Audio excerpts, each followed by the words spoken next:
দুপুরে যদি হয় গরম ভাতের সাথে এরকম দেশি মুরগির কষা কষা মাংস ভুনা, তাহলে তো আর কিচ্ছুই লাগে না।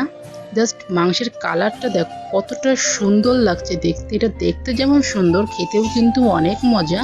সো হ্যালো এভরিওয়ান, আসসালামু আলাইকুম।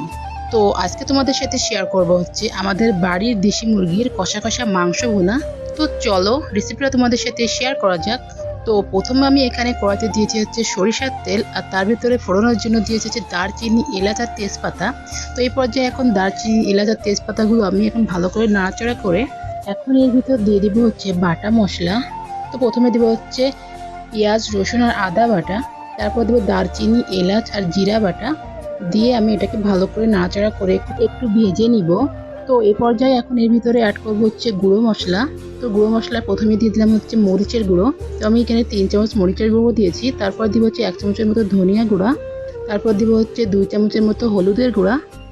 তো এখন আমি এটাকে ভালো করে নাড়াচাড়া করে মশলাটা ভালো করে কষিয়ে নিব। এই পর্যায়ে মশলাটা যত ভালো করে কষানো হবে ততই কিন্তু ভালো লাগবে মাংসটা খেতে। তো এই পর্যায়ে মশলাটা কষানো শেষ। এখন আমি মশলার ভিতরে দিয়ে দিব হচ্ছে আগে থেকে ধুয়ে রাখা দেশি মুরগির মাংসটা। তো মাংসটা আমি মশলার ভিতরে দিয়ে দিলাম। তো মাংসটা মশলার ভিতরে দিয়ে এবার দিব হচ্ছে পরিমাণ মতো লবণ। তো তোমরা তোমাদের স্বাদ অনুযায়ী লবণটা দিয়ে নিবা। তো এই পর্যায়ে লবণটা দিয়ে মশলাটার সাথে মাংসটা আমি এখন ভালো করে নাড়াচাড়া করে মিশিয়ে নিব। তো দেখতে পাচ্ছ আমি মাংসটা কিন্তু মশলার সাথে ভালো করে মিশিয়ে নিচ্ছি। তো এ পর্যায়ে কিন্তু মাংসের ভিতরে দিব হচ্ছে আমি 1 কাপের মতো পানি। এই পানিটা দিলাম হচ্ছে মাংসটা কষানোর জন্য, যেহেতু দেশি মুরগির মাংস, এই জন্য মাংসটা কিন্তু ভালো করে কষিয়ে নিতে হবে। এ পর্যায়ে কিন্তু আমি ঢাকনি দিয়ে মাংসটা ঢেকে রাখবো, আর 5 মিনিট পর পর আমি ঢাকনিটা উঠিয়ে মাংসটা ভালো করে নাড়াচাড়া করে দিব। তোমরা দেখতে থাকো আমি কীভাবে মাংসটা রান্না করছি, আশা করি তোমরা বুঝতে পারবে। তো এ পর্যায়ে কিন্তু আমি যে মাংসের পানিটা দিচ্ছিলাম কষানোর জন্য, সেটা কিন্তু 3 ভাগে 2 ভাগ শুকিয়ে গেছে, আর 1 ভাগ পানি আছে। এখন কিন্তু আমি এর ভিতরে দিয়ে দেবো কেটে রাখা আলু আর রসুন। তো দেশি মুরগির মাংসের সাথে কিন্তু রসুনটা অনেক মজা লাগে খেতে। তো এখন আমি মাংসটা ভালো করে কষিয়ে নিব। তো এই পর্যায়ে মাংসটা যত ভালো করে কষানো হবে ততই কিন্তু মাংসটা খেতে অনেক মজা হবে। তো এই পর্যায়ে কিন্তু মাংসটা আমি 5 মিনিটের মতো ভালো করে কষিয়ে নিব। তো 5 মিনিট পর তোমাদেরকে দেখাচ্ছি। তো এখন কিন্তু অলমোস্ট আমার মাংসটা কষানো শেষ। এখন আমি দিয়ে দিব হচ্ছে পরিমাণ মতো ঝোলের পানি। তো ঝোলের পানিটা দিয়ে আবার আমি ভালো করে নাড়াচাড়া করে দিব। পর্যায়ে কিন্তু মাংসটা আমি 10-15 মিনিটের মতো রান্না করে নিব।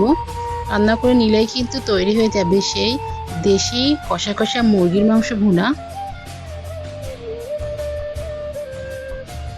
তো এই পর্যায়ে কিন্তু অলমোস্ট মুরগির মাংসটা আমার রান্না করা শেষ। এখন আমি চুলোর জালটা বন্ধ করে দিয়ে উপর থেকে আমি ভেজে রাখা জিরা গুঁড়া দিয়ে দিব।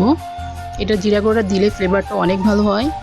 তো এখন আমি ঢাকনিতে ঢেকে রেখে সার্ভ করে দেখাচ্ছি। দেখো কতটা সুন্দর হয়েছে দেখতে। আমাদের বাড়িতে সকলেই এই মুরগির মাংস রান্না করাটা খেয়ে অনেক প্রশংসা করেছে। আশা করি তোমরা রান্না করে দিলেও তোমাদেরকে এরকমভাবে প্রশংসা করবে। আর ভিডিওটা যদি তোমাদের কাছে ভালো লাগে তাহলে অবশ্যই লাইক করো অ্যান্ড কমেন্ট করতে ভুলো না, কিন্তু তোমাদের কমেন্ট আমাকে অনেক উৎসাহ দেয়। চলো ভাত দিয়ে খেয়ে দেখি যে কেমন হয়েছে মুরগির মাংসটা। তো তোমরা দেখলেই বুঝতে পারছো কিন্তু মুরগির মাংসটা কিন্তু কতটা নরম আর কতটা সফট ভাবে ভেঙে যাচ্ছে। এটা কিন্তু খেতে অসাধারণ হয়েছে গাইস। তো আজকের ভিডিওটা এই পর্যন্ত, দেখা হবে নেক্সট কোনো ভিডিও। সে পর্যন্ত তোমরা ভালো থাকো, সুস্থ থাকো, অ্যান্ড আল্লাহ হাফেজ।